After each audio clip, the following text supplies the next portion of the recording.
এবার না তুই তো খুব জ্ঞানী, এমন একটা কবিতা ক যে কবিতার মধ্যে 64টা জেলার নাম আছে। ছন্দে সুরে বলছি আমি সকল জেলার নাম, তাল মেলাতে সবার আগে আসলো কুড়িগ্রাম। প্রধান জেলা ঢাকা থেকে একটুখানি দূর, এক জেলার নাম নরসিংদী, আরেকটা গাজীপুর।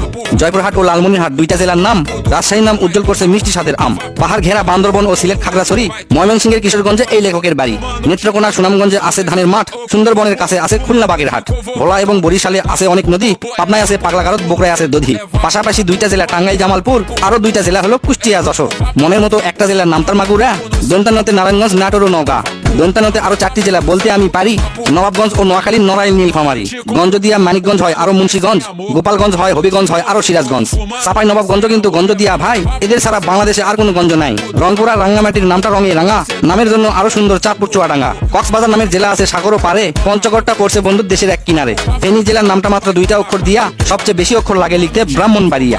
6টা অক্ষর লিখতে লাগে মৌলভী বাজার, এদিক থেকে শরীয়তপুর সমান তাহার। শেষের দিকে এসে দেখি বসছে পুরের মেলা, নামের শেষে পুর লাগানো অনেকগুলো জেলা। পুর দিয়ে ভাই শেরপুর আছে পিরোজপুর, মেহেরপুর ও মাদারীপুর আরো দিনাজপুর। ফরিদপুর ও লক্ষ্মীপুর এই দুইটা জেলার সাথে পুরের পালা শেষ করিয়া গেলাম বরগুনাতে। আসার পথে কুমিল্লা ও ঝালকাঠি সহ ঘুরে এলাম রাজবাড়ী, তার সঙ্গে ঝিনাইদহ।